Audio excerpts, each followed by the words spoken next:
Right now, there's a conflict hanging on a knife edge. A massive U.S. naval blockade is tightening its grip around Iran, and the Pentagon has just delivered an ultimatum that has the entire world holding its breath. We're going to get into what's happening with Operation Epic Fury, a military campaign that has spiraled into the largest U.S. deployment in the Middle East in over 20 years. Okay, so to really get our heads around this crisis, we're going to break it down into 6 key parts. We'll start with that red line in the sand, the blockade, and we'll follow the story all the way to the very uncertain endgame that has everybody so worried. So let's start with right now, April 16th, 2026. A definitive line has been drawn, but this time it's not in the sand, it's at sea, right where the Gulf of Oman meets the Arabian Sea. And that is a stark warning. It comes directly from the Pentagon's top general, Dan Kane. I mean, there's no ambiguity there. It's a clear message to Iran, and frankly, to the rest of the world. This blockade is for real, and it will be enforced. So what are we actually talking about here?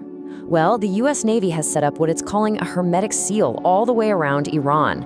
And when you think about the fact that something like 90% of Iran's entire economy is fueled by sea trade, you start to see the strategy.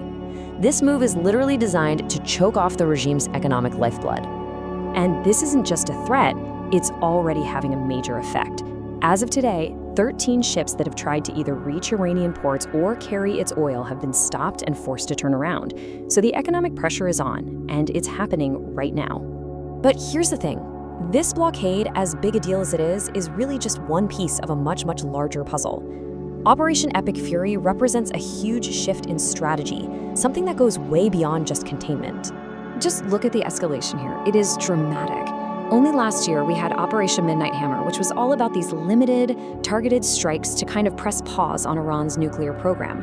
Fast forward to today, and Operation Epic Fury is a full-blown campaign with the stated goal of the systematic degradation of the Iranian state itself. It's a whole different ballgame. So the White House has laid out these 4 clear military goals. Stop the bomb, destroy the missiles, go after the proxies, sink the Navy. But it's that last point that's the one that reveals the true ambition here. The desired political outcome is regime change from within. That is a far more complicated and unpredictable objective. So the big question is, how on earth did we get to this point? I mean, total war doesn't just happen overnight. This is really a story of rising tensions, failed diplomacy, and a history of red lines that, well, kept getting crossed. You can almost see the dominoes falling when you look at this timeline. A lot of analysts trace this all the way back to 2013 and the Syria chemical weapons incident. From there, you see Iran restarting its nuclear program, followed by a brutal crackdown on protesters, and then finally the collapse of those last-ditch diplomatic talks in Geneva. That really seems to have been the final straw. Now, a conflict on this scale was always going to split the international community. And as news of the strikes got out, the reactions from across the globe were, well, deeply divided, and in some cases, pretty surprising. And you can see the split pretty clearly. You've got key US allies like Canada and Australia on board, supporting the goal of stopping Iran from getting a nuclear weapon. But on the other side, you've got major powers like Russia and China, and even key European allies like France and Italy, who have come out strongly against the action. And then you have countries like the United Kingdom trying to walk this incredibly fine diplomatic tightrope. They've allowed US forces to use their bases, but only for what they're calling specific and limited defensive action.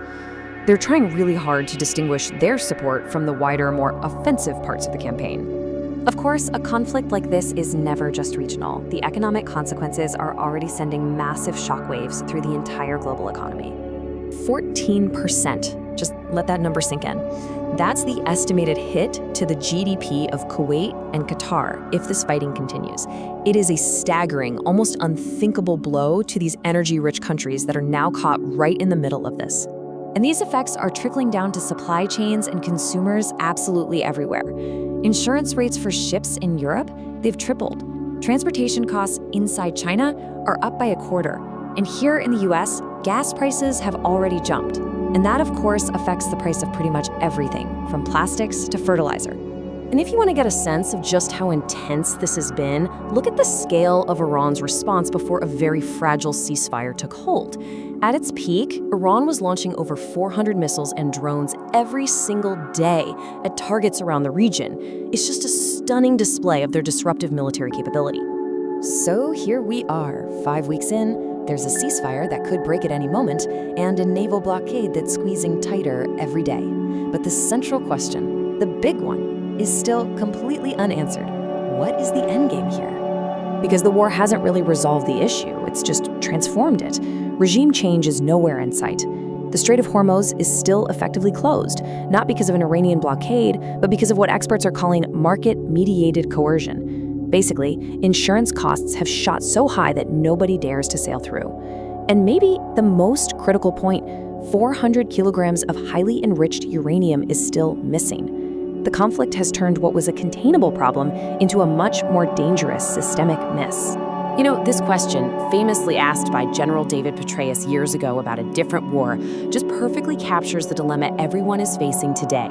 The original goals haven't been met, the global economy is hurting, and now the whole world is just watching the Gulf of Oman wondering, what's the next move in a conflict that seems to have no clear end in sight?